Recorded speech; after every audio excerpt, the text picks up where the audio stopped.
Can you drive me home without asking why? These 7 words from a drunk CEO to a desperate father started everything. Marcus needed money for his daughter's surgery. Victoria needed someone to trust after ultimate betrayal. Neither expected that saving a little girl's hearing would teach 2 broken adults that sometimes the best love stories begin with the worst nights. Marcus Brooks worked 2 jobs not by choice but by necessity.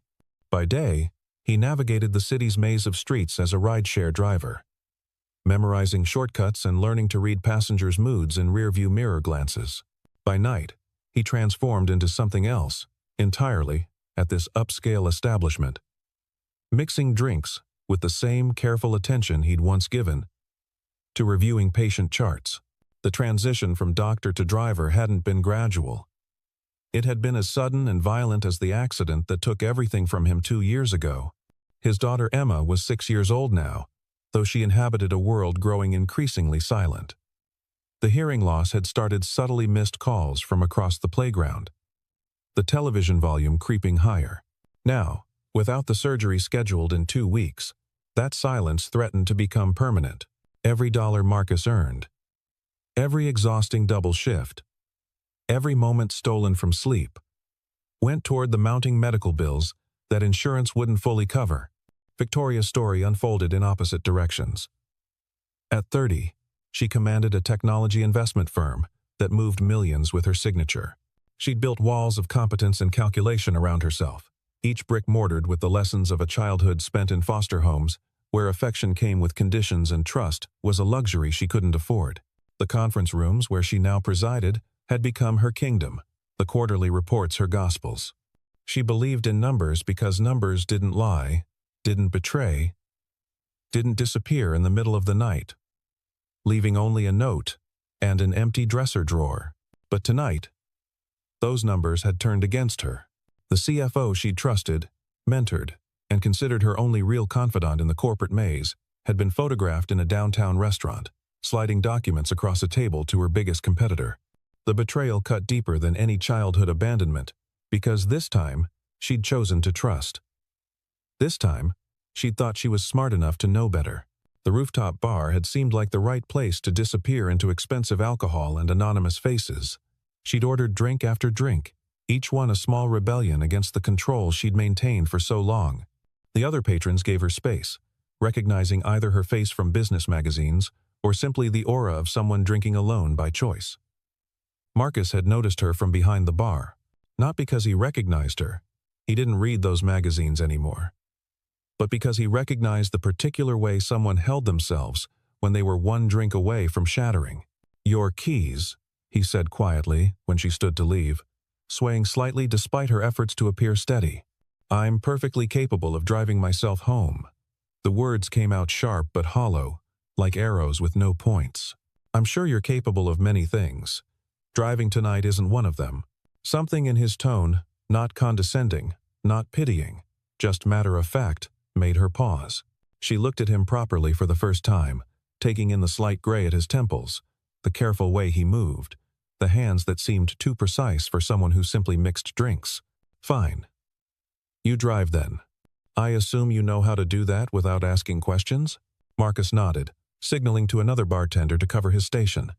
He'd lose tips for leaving early, but something about this woman's particular brand of controlled desperation felt familiar.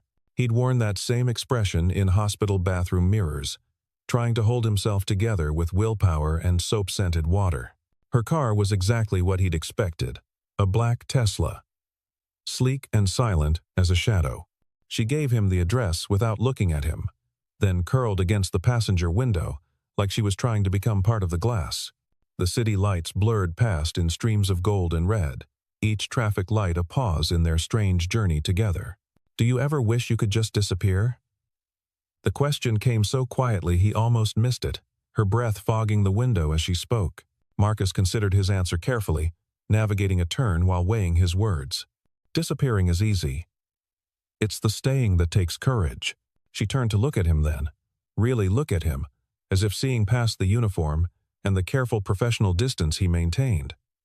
"You sound like someone who's tried both. We all have our stories, Miss Sterling. You know who I am? Your building has your company's name on it. Hard to miss when you're driving past." She laughed. But it was bitter as burnt coffee. Of course. The name on the building. That's all anyone ever sees anyway. They drove in silence after that, but it wasn't uncomfortable. It was the kind of quiet that exists between people who understand that sometimes words are too small for what needs to be said. When they reached her building, a converted warehouse in the arts district that probably cost more than most people's lifetime earnings, she hesitated before getting out. "Thank you," she said, and meant it in ways that had nothing to do with the ride. Marcus watched her walk to her door, waiting until she was safely inside before driving away. He thought that would be the end of it. Just another strange encounter in a city full of them. But the next morning, his phone rang with a number he didn't recognize. "Mr. Brooks? This is Victoria Sterling's assistant. Miss Sterling would like to meet with you regarding a business proposition." The office was everything Marcus had expected, and nothing like it at the same time. Yes, there was the floor-to-ceiling glass, the minimalist furniture that probably cost more than his monthly rent, the view that turned the city into a painting. But there were also unexpected touches. A child's drawing framed beside million-dollar contracts, a coffee mug with a chip in the handle sitting beside pristine china, a throw blanket draped over a leather chair, like someone actually lived here instead of just worked. Victoria stood by the window when he entered, her back to him, posture perfect as a dancer's. Today she wore gray, severe and structured, as if the clothes could provide the control the alcohol had stripped away. "I need a driver," she said without preamble, still facing the window. 7 days, 12 hours a day. I'll pay $5,000. Marcus calculated quickly. That would cover most of Emma's surgery costs, leave enough for the medications she'd need after. But something about the offer felt off. Too generous for simple driving. "Why me?" She turned then, and he saw that the vulnerability from last night had been carefully packed away, replaced with something harder but more fragile, like ice over deep water. "Because you didn't take advantage when you could have. Because you didn't ask questions when I needed silence. And because I need someone I can trust for what comes next. Which is finding out who else in my company is selling me out to competitors." Marcus understood then. She didn't just need a driver. She needed a witness. Someone outside her circle, who could observe without being observed. Someone invisible enough to be forgotten, but smart enough to remember. "I have conditions," he said. Her eyebrow raised slightly. The only sign of surprise she allowed herself. "Such as? I need flexibility for 1 phone call a day. My daughter. And I can't work past 7 on Thursday. That's non-negotiable." Something flickered in her expression, gone before he could identify it. "Done. You start tomorrow, 6 a.m. sharp." The first 3 days established a rhythm. Marcus would arrive to find her already waiting. Dressed in armor of expensive fabric and careful makeup, she conducted business from the back seat, taking calls that moved millions while he navigated traffic. She treated him like furniture present but unnoticed, necessary but unacknowledged. He didn't mind. Invisibility had become comfortable since leaving medicine, a way to exist without the weight of expectations. But small things began to crack that professional distance. The way she automatically said please when giving him addresses, even when distracted by calls. How she noticed when he adjusted the air conditioning and quietly mentioned she was comfortable. No need to change it for her.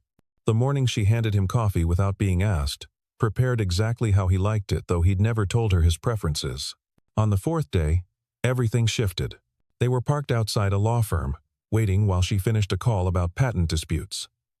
Emma called just as Victoria ended her conversation. Marcus answered quickly, intending to keep it brief, but his daughter's voice filled the car through the Bluetooth before he could switch to the earpiece. "Daddy, my ear hurts again. Mrs. Patterson says I can lie down in the nurse's office, but I want you. Sweet pea. I'm working right now, but I'll come get you as soon as I can. Is it the same pain as yesterday?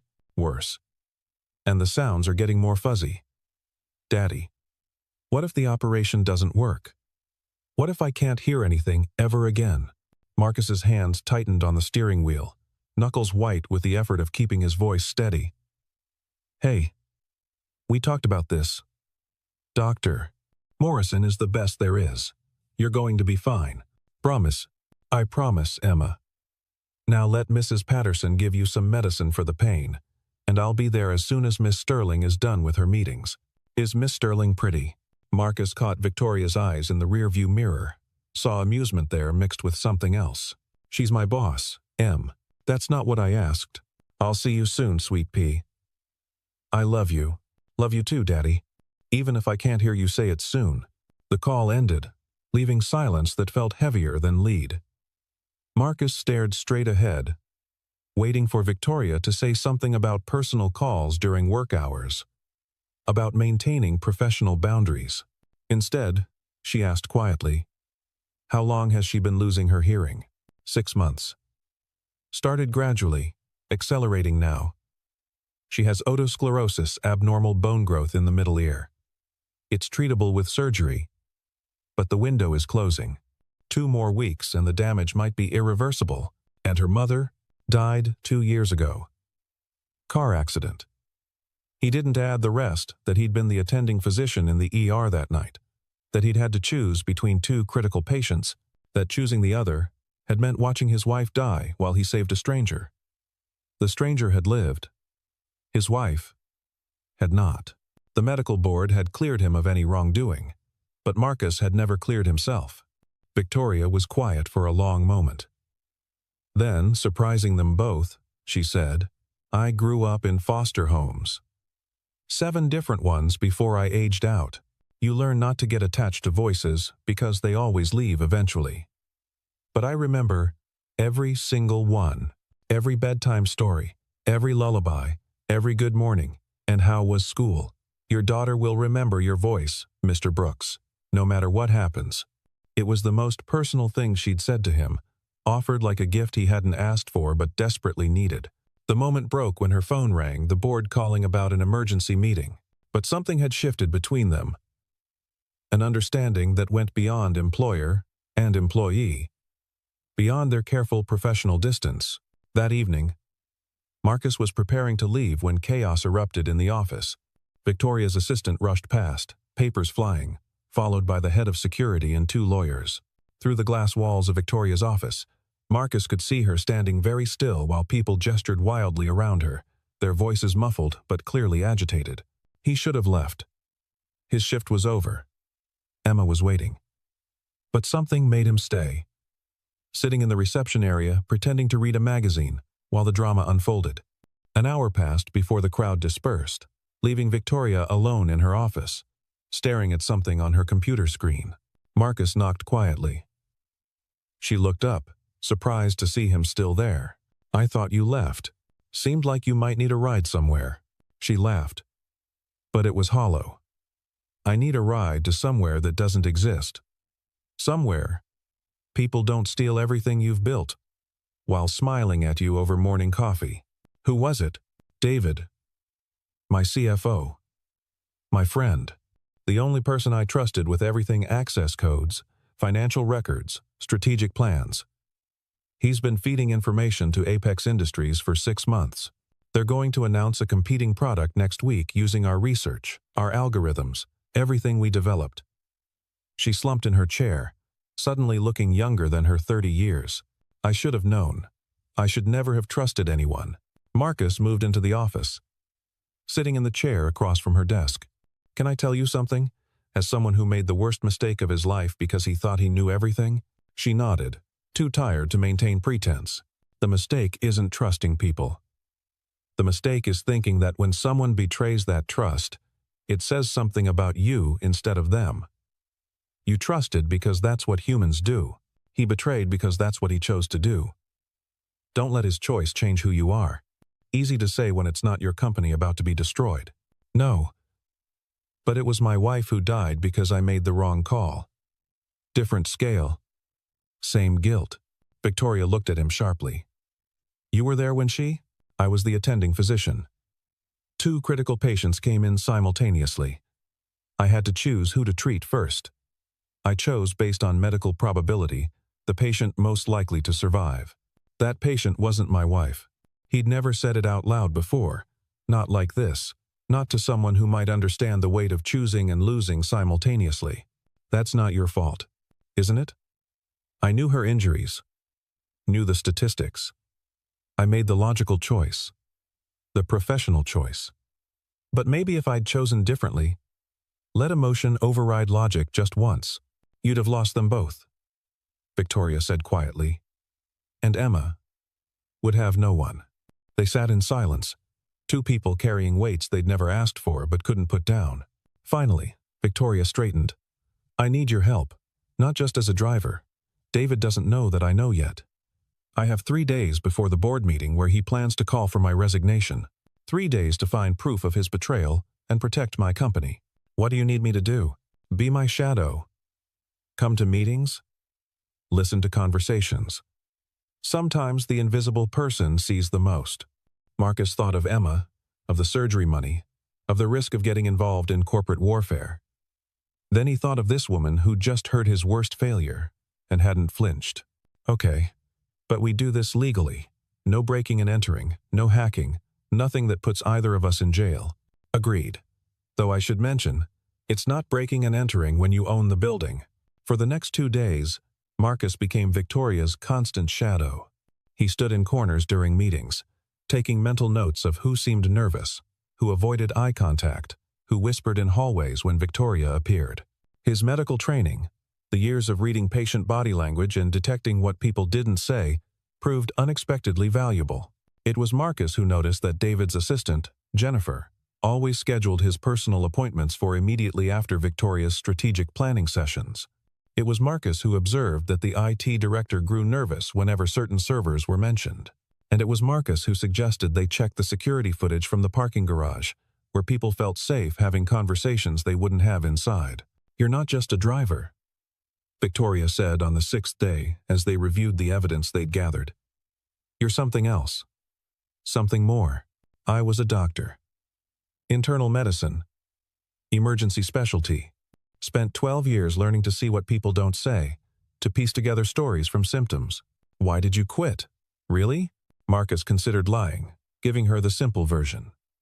But she'd earned more than that. After Sarah died, after I made that choice, I couldn't trust my judgment anymore. Every patient became a potential mistake. Every decision carried the weight of what I'd already lost. I started second-guessing everything, hesitating when hesitation could kill someone. So I walked away before I could hurt anyone else. But you're still saving people, just differently. Driving drunk executives home isn't exactly saving lives, isn't it? Victoria pulled up something on her computer, turned the screen toward him. It was a news article from 2 years ago, a car accident. A drunk driver who'd killed a family of 3. The driver's photo was familiar. Marcus had driven him home from a bar 6 months ago, taken his keys when he'd tried to drive drunk. You didn't know? Victoria asked, seeing his shock. He was too drunk to drive. Anyone would have done the same, but not everyone did. You did. Just like you stayed tonight, when you could have left. Just like you're helping me now, when it's not your fight. The moment stretched between them, fragile as spun glass.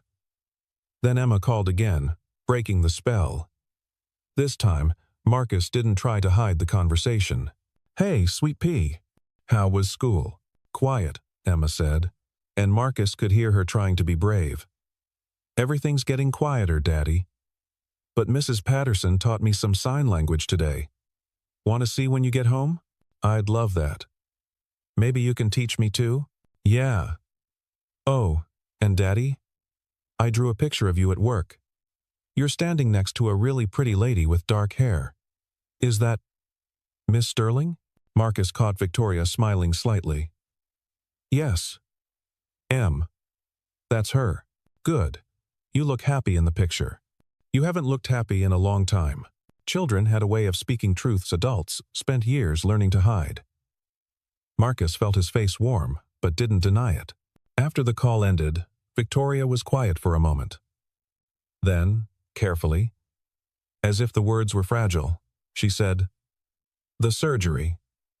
How much do you still need? That's not why I know. How much? 3,000. But I can't accept. It's not charity. It's not pity. It's one human helping another.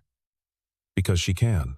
Because someone helped me once, when I was 17, and aging out of foster care with nowhere to go. My last foster mother, the only good one, gave me $5,000 she'd saved for her own retirement, said it was an investment in someone she believed in.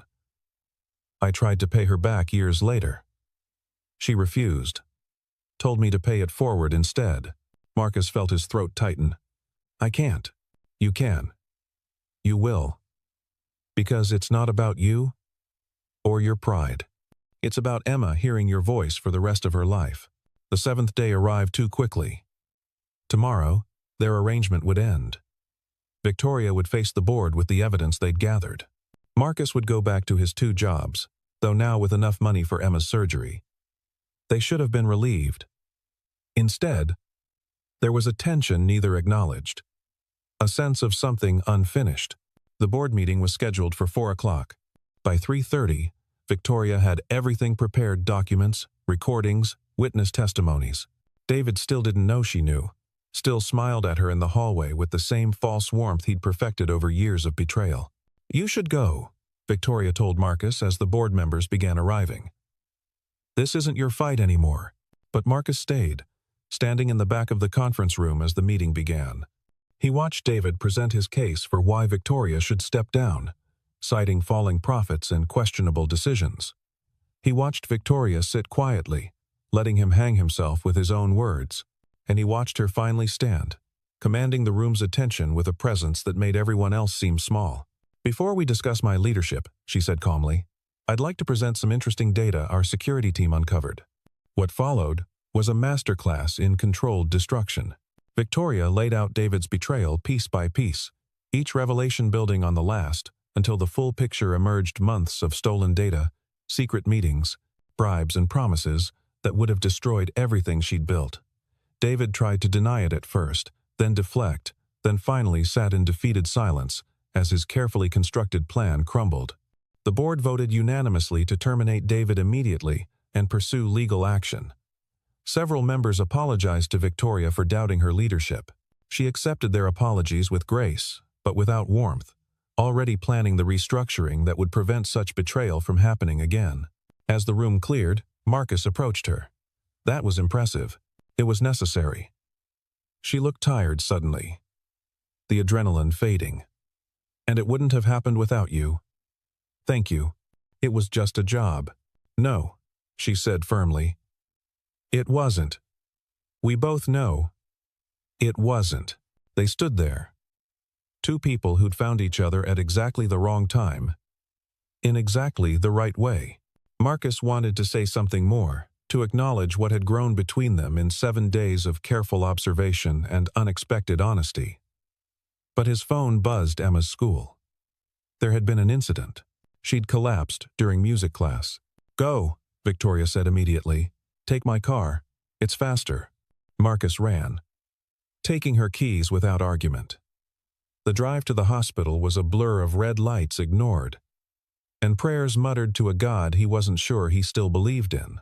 Emma was conscious when he arrived, but disoriented, her world now almost completely silent. The doctor confirmed what Marcus already knew: they couldn't wait 2 weeks. The surgery needed to happen within 48 hours, or the damage would be permanent. He was filling out paperwork, trying to figure out how to make the insurance cover more, when Victoria appeared. She must have followed immediately, though he hadn't noticed. How is she? Surgery tomorrow morning. 6 a.m. His hands shook as he signed forms. I should have done it sooner. Should have found a way. Stop. Victoria's voice was firm. You did everything you could with what you had. That's all anyone can do. Emma was awake in her hospital bed, eyes lighting up when she saw Victoria. You're the pretty lady from Daddy's work, she signed clumsily, still learning. Victoria looked at Marcus for translation. When he provided it, she smiled and moved closer to Emma's bed. And you're the artist who drew that beautiful picture, Victoria said, speaking slowly so Emma could read her lips. Emma beamed, then looked between Victoria and her father, with the calculating expression children get when they think they've figured out adult secrets. Are you why Daddy smiles now? Emma signed. Marcus didn't translate that one, but Victoria seemed to understand anyway. The night before surgery, Marcus didn't leave the hospital. Victoria didn't either. She set up a mobile office in the waiting room, handling the crisis aftermath while Marcus sat by Emma's bed, reading her favorite stories even though she couldn't hear them, because the rhythm of familiar words seemed to calm them both.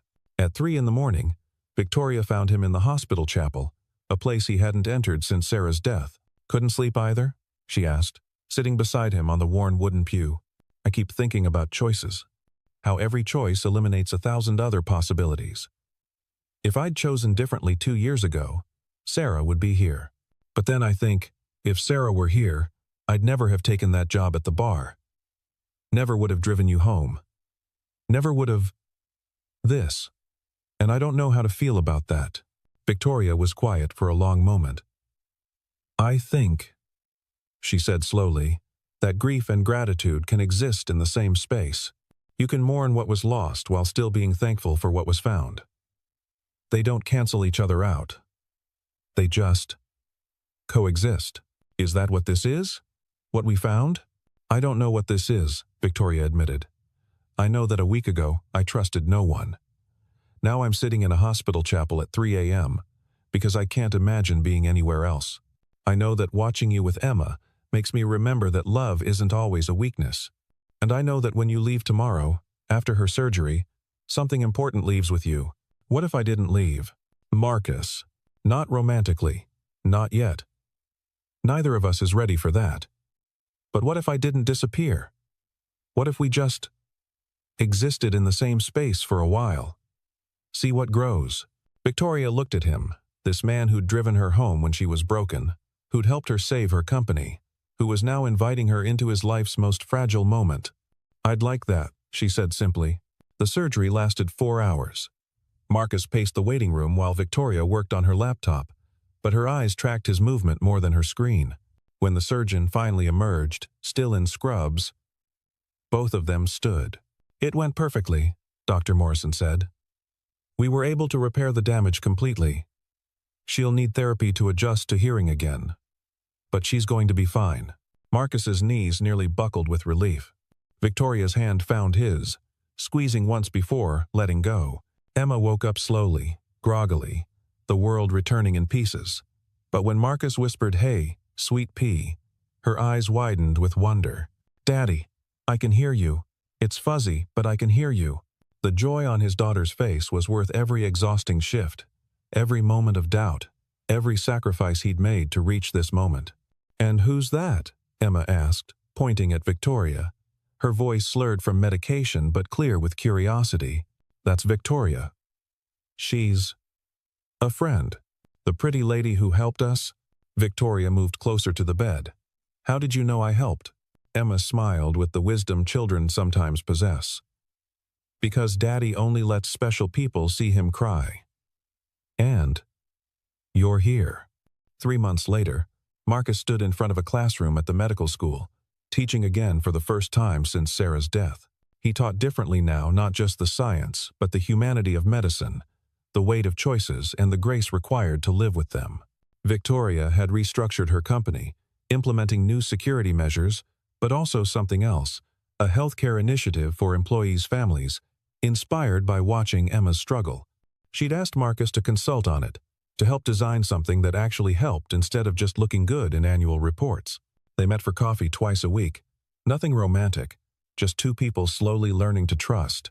Emma often joined them, teaching Victoria sign language, even though she no longer needed it. Because, as Emma explained, sometimes the most important things don't need words. The rooftop bar hadn't changed. The same string lights, the same view of the city spread below like a promise. But when Marcus and Victoria sat at what had become their table, watching Emma practice her violin nearby, she'd started lessons the moment her hearing fully returned. Everything felt different. "I used to think strength meant not needing anyone," Victoria said, watching the city lights blur into streams of gold. "And now? Now I think it means knowing who to trust when you fall." Marcus thought about that first night, how he'd offered to drive her home without questions, how that small act had spiraled into something neither could have predicted. "I'm glad you fell," he said quietly. "I'm glad I was there to catch you, even though it complicated everything." especially because it complicated everything. Simple was killing me slowly. Complicated brought me back to life. Emma finished her piece, a simple melody that sounded like hope set to music. She ran over to them, violin clutched carefully in small hands. "Did you hear that? Could you hear all of it?" "Every note, sweet pea," Marcus assured her. "Even the mistakes?" "Those were the best parts," Victoria said, surprising them all. "The mistakes make it real. Perfect is boring." Emma considered this seriously, then nodded. "I like her, Daddy. Can we keep her?" Marcus and Victoria laughed, the sound mixing with the city noise and distant music from the bar, creating something new from broken pieces and unexpected grace. "That's not really my decision alone, Em." Emma looked at Victoria expectantly. Victoria pretended to consider carefully. "Well, I suppose someone needs to make sure your dad doesn't work himself to death. And someone needs to teach me proper sign language instead of the curse words you've been sneaking in." Emma giggled, caught out. "Does that mean yes?" "It means we'll see," Victoria said, but her hand found Marcus's under the table. A quiet promise in the touch. They didn't kiss that night. They didn't make grand declarations or promises about forever. But when Victoria's driver arrived to take them home, she'd hired someone else. Someone who needed the job like Marcus once had. They all climbed in together, Emma chattering about her day while the adults listened with the patience of people who'd learned that the best things can't be rushed. The city blurred past the windows, millions of lives intersecting and diverging, each carrying their own stories of loss and discovery. But in that car, in that moment, three people who'd found each other through strange circumstances and desperate choices created a small pocket of possibility. "Tell me a story," Emma requested, already drowsy from the long day. Victoria looked at Marcus, asking permission with her eyes. He nodded. "Once upon a time," Victoria began, her voice soft as evening rain. "There was a woman who thought she had to do everything alone. She built tall towers and filled them with important things. But the towers were cold and empty because she was afraid to let anyone else inside." "That's sad," Emma murmured. It was. But one night, when she was very lost, a kind man offered to help her find her way home. He didn't ask for anything in return. He didn't need to know her secrets. He just knew she needed help. Like Daddy helps people. Exactly like that. And slowly, the woman learned that letting people in didn't make her towers weaker. It made them stronger. Because the best foundations aren't built from stone and steel. They're built from trust and courage and the belief that some people are worth the risk of believing in. Emma was asleep by the time they reached home, carried inside by her father while Victoria held doors and turned on lights. Domestic in a way that should have felt foreign but didn't. As Marcus tucked Emma into bed, Victoria stood in the doorway, watching. "Stay for tea?" Marcus asked quietly. "You'll stay?" Tea and conversation. Tea and silence. Tea and whatever feels right without feeling rushed. She stayed. Not just that night, but many nights after. Building something careful and considered from the ruins of what they'd both lost. Marcus returned to medicine gradually, teaching and consulting, finding ways to heal that didn't require him to carry the full weight alone. Victoria learned to delegate, to trust, to build a company that valued people as much as profit. Emma grew up surrounded by love that wasn't perfect but was real, learning from two people who'd found each other in the broken places and chosen to grow something new rather than simply repair what was damaged. Years later, when people asked how they'd met, they'd smile and say it started with a drive home. They didn't mention the alcohol, or the desperation, the betrayal, or the fear. Those parts of the story belonged to them, treasured not because they were beautiful but because they were true. But sometimes, on quiet evenings when Emma was practicing violin and the city lights sparkled below their apartment windows, Marcus would catch Victoria's eye, and they'd both remember that first night. How she'd asked him to drive her home without questions. How he'd said yes without conditions. How that simple exchange had been the first step towards something neither had dared to hope for: a second chance at trust, at love, at building a life worth living. The string lights on the rooftop bar still glowed every night, watching over a city full of stories. But, for Marcus and Victoria, those lights would always mark the spot where everything changed, where a single dad drove a drunk CEO home, and her morning words, "I need to see you again," had indeed changed everything. Not with the dramatic flourish of movie endings, but with the quiet certainty of two people choosing each other, over and over, in small moments and grand gestures, in hospital waiting